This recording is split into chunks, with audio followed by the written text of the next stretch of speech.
നമസ്കാരം. Introduction to Indian government accounts and audit, constitution of India, Kerala account code, volume 1. ഇതാണ് ഹയറിലൊരു paper.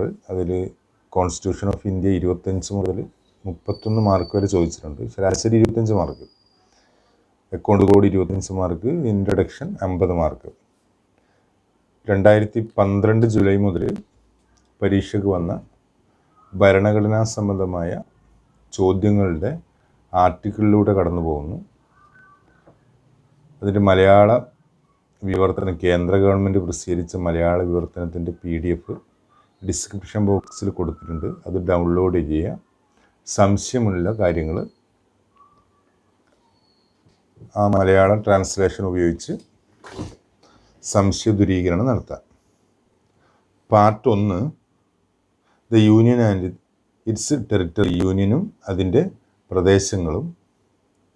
അതിൽ 3ാമത്തെ ആർട്ടിക്കിൾ മുഴുവൻ വായിക്കുക. Formation of new states and alteration of area, boundaries or name of existing states. Parliament may by law, parliament നിയമം മൂലം form a new state, increase the area of any state, diminish the area of any state, alter the boundaries of any state, alter the name of any state. അത് മാറ്റാൻ പറ്റും, വിസ്തീർണം കൂട്ടാൻ പറ്റും. നല്ല രീതിയിൽ ഭരണഘടനയിൽ 3ാം ആർട്ടിക്കിൾ പറഞ്ഞിട്ടുണ്ട്. പാർട്ട് 2 പൗരത്വത്തെ കുറിച്ചിട്ടാണ്. ആർട്ടിക്കിൾ 5 മുതൽ 11 വരെയാണ് പൗരത്വത്തിനെ കുറിച്ചുള്ള പാർട്ട്. അതിൽ 5ാമത്തെ ആർട്ടിക്കിൾ ചോദിച്ചിട്ടുണ്ട്, ഒരു പ്രാവശ്യം ചോദിച്ചിട്ടുണ്ട്. അതൊന്ന് ശ്രദ്ധിക്കുക. അടുത്ത പാർട്ട് 3 ആണ്. ആർട്ടിക്കിൾ 12 മുതൽ 35 വരെ വളരെ പ്രധാനപ്പെട്ട പാർട്ടാണ്. മൗലികാവകാശങ്ങൾ. മൗലികാവകാശങ്ങൾ 6 ആണ്. ഒന്ന് റൈറ്റ് ടു ഇക്വാലിറ്റി, സമത്വത്തിനുള്ള അവകാശം. അത് ആർട്ടിക്കിൾ 14 മുതൽ 18 വരെ. 2 റൈറ്റ് ടു ഫ്രീഡം, സ്വാതന്ത്ര്യത്തിനുള്ള അവകാശം 19 മുതൽ 22 വരെ. 3ാമത്തെ റൈറ്റ് എഗെയിൻസ്റ്റ് എക്സ്പ്ലോയിറ്റേഷൻ, ചൂഷണത്തിനെതിരായ അവകാശം 23ഉം 24ഉം ആർട്ടിക്കിൾ. 4ാമത്തെ right to freedom of religion 25 മുതൽ 28 വരെ, മതസ്വാതന്ത്ര്യത്തിനുള്ള അവകാശം. 5ാമത്തേത് കൾച്ചറൽ ആൻഡ് എഡ്യൂക്കേഷണൽ റൈറ്റ്സ്, സാംസ്കാരികവും വിദ്യാഭ്യാസപരവുമായ അവകാശം. 6ാമത്തേത് റൈറ്റ് ടു കോൺസ്റ്റിറ്റ്യൂഷണൽ റെമഡീസ്, ഭരണഘടനാപരമായ പ്രതിവിധികൾക്കുള്ള അവകാശം. 1 right to equality, 2 right to freedom, 3 right against exploitation, 4 right to freedom of religion, 5 cultural and educational rights, 6 right to constitutional remedy. ഇത് മൾട്ടിപ്പിൾ ചോയ്സ് ആയതുകൊണ്ട് fundamental റൈറ്റ്സിൽ ഇല്ലാത്ത കാര്യമാണ് പരീക്ഷയ്ക്ക് വരൽ. 4 തരും. അതിലൊന്ന് മൗലികാവകാശത്തിൽ പെടാത്ത. ആ രീതിയിലാണ് ചോദ്യം ചോദിച്ചു കാണുന്നത്. വളരെ പ്രധാനപ്പെട്ടതാണ്. ഈ 6 നിങ്ങൾ മനസ്സിലാക്കുക, കാണാണ്ട് പഠിക്കേണ്ട. കാരണം ടെക്സ്റ്റ് പുസ്തകത്തിൽ ഇതുണ്ട്.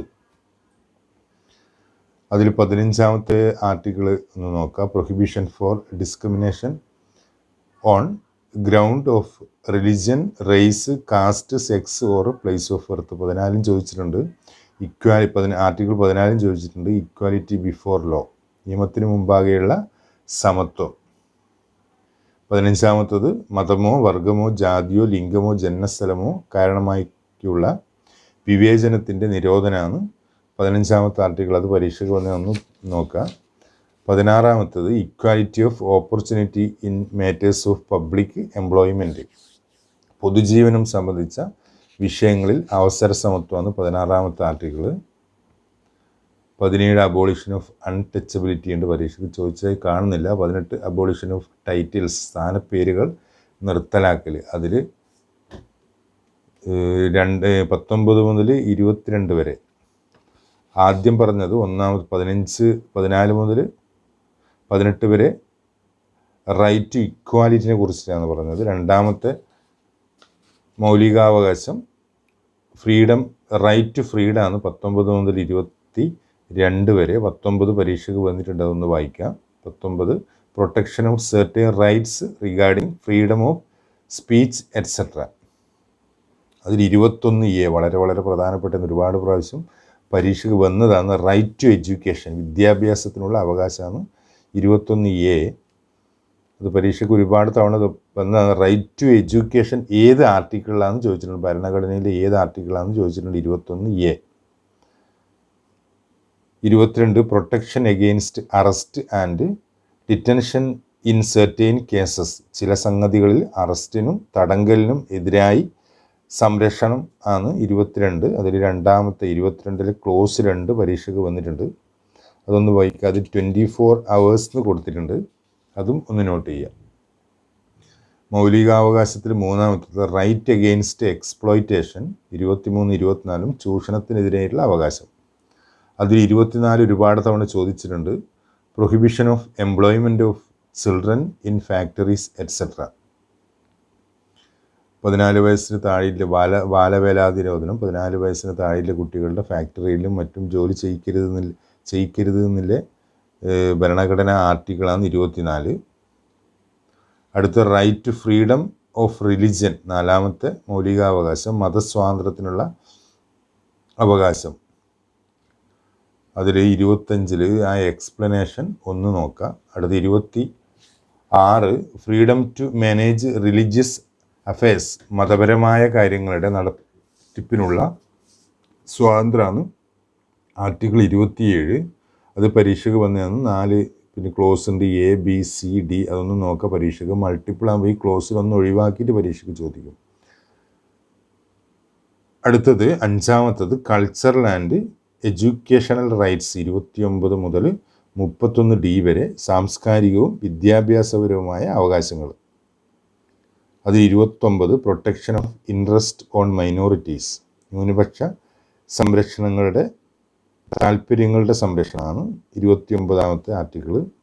30 right of minorities to establish and administer educational institution, വിദ്യാഭ്യാസ സ്ഥാപനങ്ങൾ സ്ഥാപിക്കുവാനും ഭരണം നടത്തുവാനും ന്യൂനപക്ഷങ്ങൾക്കുള്ള അവകാശത്തിനെ കുറിച്ചിട്ടാണ് ആർട്ടിക്കിൾ 30 പറഞ്ഞിട്ട്. അത് 30-1 all minorities whether based on religion or language, religion മാത്രമല്ല or language, shall have the right to establish and administer educational institution of their choice. അതാണ് 30-1 ഒന്നാമത്തെ ക്ലോസ്. അത് നമ്മൾ KERൽ മൈനോറിറ്റി സ്കൂളിനെ കുറിച്ച് ചോദിക്കുമ്പം ഈ ക്ലോസ് 30-1 ചോദിക്കുന്നുണ്ട്. അടുത്തത് റൈറ്റ് ടു കോൺസ്റ്റിറ്റ്യൂഷണൽ റെമഡി, 32ാമത്തെ ആർട്ടിക്കിൾ, ഭരണഘടനാപരമായ പ്രതിവിധികൾക്കുള്ള അവകാശമാണ്. അതിൽ വളരെ പ്രധാനമായിട്ട് ശ്രദ്ധിക്കേണ്ട അതിൽ 2ാമത്തെ clause, the supreme court shall have power to issue directions or orders or writs including writs in the nature of. റിട്സിൻ്റെ കുറേ തരാന്ന് പറയുന്നത് 5 തരം പറഞ്ഞിട്ടുണ്ട്. അത് നിങ്ങളെ മനസ്സിലുണ്ടാകണം. പരീക്ഷയ്ക്ക് മൾട്ടിപ്പിൾ ചോദിക്കുന്നതാണ്. റിട്ടിൽ ഉൾപ്പെടാത്തത് ഏതെന്ന് പരീക്ഷയ്ക്ക് സ്ഥിരം ചോദിക്കുന്നതാണ്. ഹേബിയസ് കോർപ്പസ്, അത് റിട്ടാണ്. Mandamus, prohibition, quo warranto and certiorari, അതും റിട്ടാണ്. Which ever may be appropriate for the enforcement of any of the rights conferred by this part. Writ എന്ന് പറഞ്ഞാൽ habeas corpus, mandamus, prohibition, quo warranto, certiorari. ഇതിൽ നമ്മൾ ഭരണഘടനയിൽ സ്വത്തവകാശം, compulsory acquisition of property, article 30 ഭരണഘടന 1978-ലെ 44ാം ഭരണഘടനാ ഭേദഗതിയോടെ സ്വത്തവകാശം മൗലികാവകാശമല്ലാതായിത്തീർന്നു. 1978-ലാണ് 44ാം ഭരണഘടനാ ഭേദഗതിയിൽ മൗലികാവകാശത്തിന് കമ്പൽസറി അക്വിസിഷൻ ഓഫ് പ്രോപ്പർട്ടി ഒഴിവാക്കിയത്. ഇന്ന് സ്വത്തവകാശം എന്ന് പറഞ്ഞാൽ ഒരു ഭരണഘടനാ അവകാശം മാത്രമാണ്. അടുത്തത്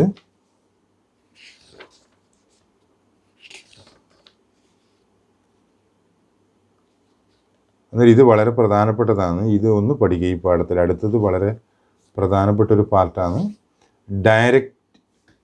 directive principles of state policy, നയത്തിൻ്റെ നിർദ്ദേശക തത്വങ്ങൾ. 36 മുതൽ 51 വരെ ആർട്ടിക്കിളാണ്. അതിൽ നേരത്തെ പാർട്ട് 3 ചോദിച്ചൊരു ചോദ്യം എന്ന് പറഞ്ഞാൽ, പാർട്ട് 3 ഭരണഘടനയിലെ പാർട്ട് 3 എന്തിനെക്കുറിച്ച് പറയുന്നു? പാർട്ട് 3 എന്തിനെക്കുറിച്ചിട്ടാണ് പറയുന്നത്? ഫണ്ടമെൻ്റൽ റൈറ്റ്സിനെ കുറിച്ചിട്ടാണ്. ഫണ്ടമെൻ്റൽ റൈറ്റ്സ് ഭരണഘടനയിൽ ഏത് പാർട്ടാണ്? 2 പ്രാവശ്യം മാറി മാറി ചോദിച്ചാണ്. പാർട്ട് 3 എന്ന് പറഞ്ഞാൽ ഫണ്ടമെൻ്റൽ റൈറ്റ്സ് ആണ്. ഫണ്ടമെൻ്റൽ റൈറ്റ്സ് എന്ന് പറഞ്ഞാൽ പാർട്ട് 3 ഭരണഘടന. അടുത്ത പാർട്ട് 4 36 മുതൽ 51 വരെ ആർട്ടിക്കിൾ. അതും ചോദിച്ചിട്ടുണ്ട്. Directive principle of state policy ഏത് പാർട്ടാണെന്ന് ചോദിച്ചിട്ടുണ്ട്. ഭരണഘടനയിൽ 4-ാം പാർട്ടാണ്, ഭാഗമാണ്. അത് പരീക്ഷയ്ക്ക് വന്നതാണ്.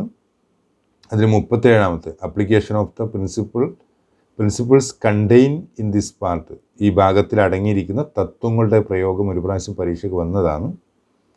പിന്നെ 39-ാമത്തെ ആർട്ടിക്കിൾ വളരെ പ്രധാനപ്പെട്ടതാണ്. Certain principles of policy to be followed by the state, രാഷ്ട്രം അനുവർത്തിക്കേണ്ട ചില നയതത്വങ്ങൾ രാഷ്ട്രം പ്രത്യേകിച്ച് എന്ന് പറഞ്ഞിട്ട് ക്ലോസ് കൊടുത്തിട്ടുണ്ട്. 6 ക്ലോസ് കൊടുത്തിട്ടുണ്ട്. 6 ക്ലോസ് നിങ്ങളൊന്ന് വായിക്കുക. കാരണം ഭരണഘടനയിലെ ഓരോ അക്ഷരവും ഓരോ വേർഡും ഓരോ സെൻറ്റൻസും ഓരോ പാരഗ്രാഫും വളരെ പ്രധാനപ്പെട്ടതാണ്. ഞാൻ പരീക്ഷയ്ക്ക് വന്ന ചോദ്യത്തിലാണ് ഇത് വളരെ പ്രധാനപ്പെട്ടതെന്ന് പറയുന്നത്. അല്ലാണ്ട് ഭരണഘടനയിലെ ഞാൻ പറഞ്ഞിട്ട് ഓരോ അക്ഷരവും ഓരോ വേർഡും ഓരോ സെൻറ്റൻസും ഓരോ പാരഗ്രാഫും പ്രധാനപ്പെട്ടതാണ്. അതൊന്ന് ശ്രദ്ധിക്കുക. അടുത്തത് 44-ാമത്തെ article uniform civil code for the citizen. പരീക്ഷയ്ക്ക് വന്നതാണ്. പൗരന്മാർക്ക് ഏകരൂപമായ സിവിൽ നിയമസംഹിത.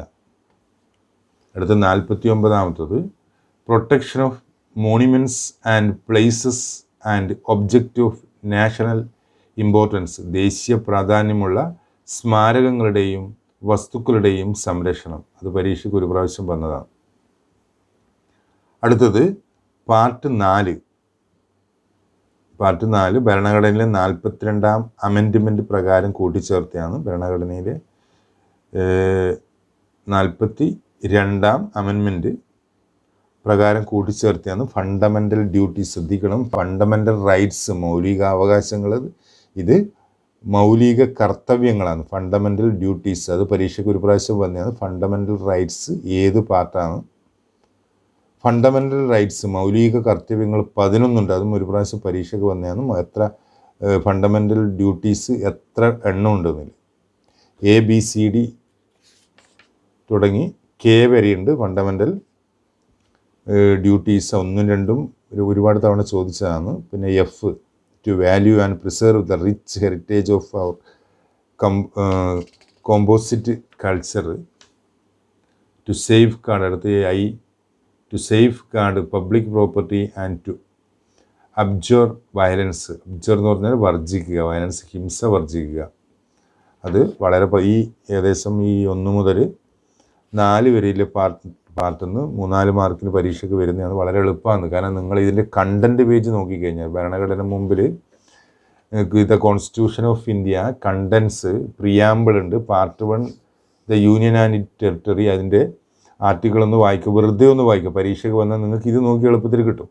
ഇൻഡെക്സ് ഉണ്ടെങ്കിൽ കുറച്ചുകൂടി എളുപ്പമാണ്. ഇൻഡെക്സ് നോക്കിയാലും കിട്ടും. അതും ഇത് ഒന്ന് വായിച്ചു കഴിഞ്ഞാൽ കണ്ടൻറ്റ് പേജ്. ഞാൻ മുമ്പ് കേരള ഫിനാൻഷ്യൽ കോഡ് പരീക്ഷ ജയിക്കാനൊരു ഫോർമുല എന്നുള്ള രീതിയിൽ പറഞ്ഞത് കണ്ടൻറ്റ് പേജാണ്. കണ്ടൻറ്റ് പേജ് നോക്കിക്കഴിഞ്ഞാൽ നമുക്ക് എളുപ്പത്തിൽ പരീക്ഷ ജയിക്കാൻ പറ്റും. കാരണം ഈ പുസ്തകത്തിൽ എന്താണ് പറഞ്ഞിരിക്കുന്നത് നമുക്ക് കണ്ടൻറ്റ് പേജിൽ നോക്കിയാൽ മതി. ഇപ്പോൾ സിറ്റിസൺഷിപ്പുമായിട്ട് ബന്ധപ്പെട്ട ഒരു ചോദ്യം വന്നു കഴിഞ്ഞാൽ പാർട്ട് 2 കൊടുക്കുക. ഹെഡിങ് അതേ രീതിയിലുണ്ട്. Part 1 the union and its territories, part 2 citizens, part 3 fundamental rights, part 4 directive principles of state policy, part 4A fundamental duties, part 5 the union. Chapter 1 the executive, യൂണിയൻ്റെ കുറേ ചാപ്റ്ററായിട്ട് തിരിച്ചിട്ടുണ്ട്. ചാപ്റ്റർ 2 പാർലമെൻറ്റുമായിട്ട് ബന്ധപ്പെട്ടിട്ട് 5-ാമത്തെ പാർട്ടിൽ പറഞ്ഞിട്ടുണ്ട്. അതിൽ chapter 3 legislative power of the പ്രസിഡൻറ്റിൻ്റെ legislative power പറഞ്ഞിട്ടുണ്ട്. Chapter 4 the union ജുഡീഷ്യറിയെ കുറിച്ചിട്ട് പറഞ്ഞിട്ടുണ്ട്. Chapter 5 comptroller and auditor general of India. അത് ഈ പാർട്ട് 5 വളരെ വളരെ പ്രധാനപ്പെട്ടതാണ്. പാർട്ട് 1 ഏറ്റവും കൂടുതൽ ചോദിക്കുന്നത് പാർട്ട് 5 എന്നാണ്. പാർട്ട് 6 എന്ന് പറഞ്ഞാൽ ഇത് സ്റ്റേറ്റ്സ് ആണ്. അത് ചാപ്റ്റർ 1 ഉണ്ട് general, chapter 2 executive, chapter 3 the state legislator,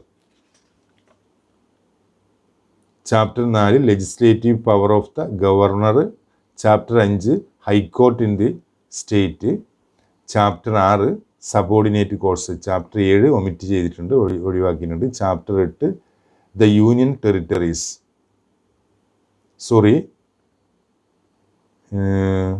part 8 chapter 6 കഴിഞ്ഞാൽ 6 സബോർഡിനേറ്റ് കോർട്ടാണ്. പാർട്ട് 8 ഭരണഘടനയിൽ നിന്ന് ഒഴിവാക്കിയിട്ടുണ്ട്.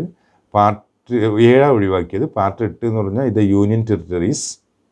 പാർട്ട് 9 ദ പഞ്ചായത്തുകളെ കുറിച്ചിട്ട് പാർട്ട് 9 പറയുന്നത്. Part 9A the municipalities. Part 9B the cooperative societies.